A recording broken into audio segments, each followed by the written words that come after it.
Hello दोस्तों, हमारे channel पर आपका स्वागत है। दोस्तों, जब भी प्रेम की बात आती है तो सबसे पहले राधा कृष्ण का नाम आता है। इनका प्रेम निस्वार्थ और आत्मिक था।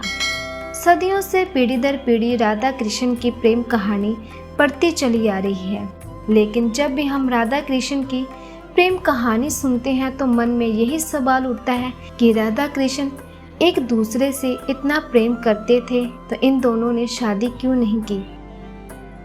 दोस्तों, अगर आपके मन में भी यही सवाल उठता है तो आज हम आपको बताएंगे कि आखिर क्यों राधा कृष्ण की शादी नहीं हुई। दोस्तों, वैसे तो उसके पीछे कई तरह की व्याख्याएं दी जाती है, परंतु एक कथा के अनुसार राधा को श्री धामा ने कुछ बुरा भला बोल दिया था। तब राधा ने श्री धामा को श्राप दिया था कि वे अगले जन्म में शंखचूड़ असुर बनेगा। और क्रोध में श्री धामा ने भी राधा को धरती पर 100 वर्ष तक कृष्ण बिछोड़ का श्राप दिया था। जैसे कि आप जानते हैं कि राधा माता लक्ष्मी जी का ही स्वरूप है और माता लक्ष्मी जी ने हर जन्म में श्री कृष्ण की पत्नी बनने का प्रण लिया था। इसी वजह से माता लक्ष्मी जी ने रुक्मणी जी का अवतार लेकर श्री कृष्ण से शादी की थी। दोस्तों, राधा रानी और रुक्मणी जी को माता लक्ष्मी जी का ही अवतार माना जाता है। और एक अन्य पौराणिक कथाओं के अनुसार राधा श्री कृष्ण से आयु में बड़ी थी। एक बार राधा अपने पिता के साथ गोकुल आई थी। जब दोनों ने एक दूसरे को देखा तो वह दोनों एक दूसरे के प्रेम में डूब गए। तभी दोनों को एक दूसरे से प्रेम हो गया। दोस्तों, कथा के अनुसार तभी से ही जब श्री कृष्ण बांसुरी बजाते तो राधा बांसुरी की धुन सुनते ही कृष्ण के पास दौड़ी चली आती थी। धीरे धीरे राधा और श्री कृष्ण के प्रेम के चर्चे चारों ओर फैलने लगे।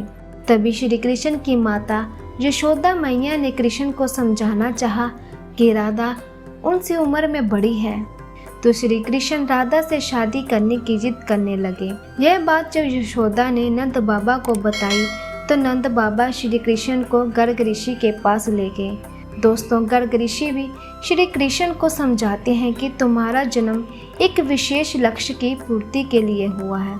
इस संसार में धर्म की स्थापना करना ही तुम्हारा खास लक्ष्य है। इस पर श्री कृष्ण कहते हैं कि मुझे नहीं बनना तारनहार।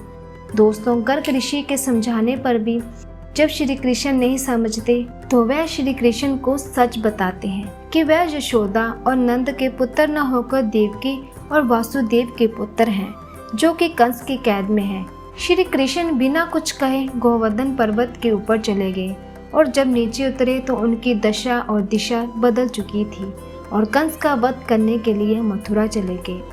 दोस्तों, यह भी कहा जाता है कि बचपन में ही खेल खेल में ब्रह्मा जी ने राधा और श्री कृष्ण की भांडीर वन में शादी की थी, जहां आज भी राधा कृष्ण का मंदिर है जिसमें राधा कृष्ण की शादी को दर्शाया है। दोस्तों, यह सिर्फ मान्य कथाएं हैं, इनका कोई खास उल्लेख नहीं है। दोस्तों, राधा रानी की शादी पर अपनी राय कमेंट बॉक्स में लिखना ना भूलें और ना ही हमारे चैनल को सब्सक्राइब करना भूलें। धन्यवाद।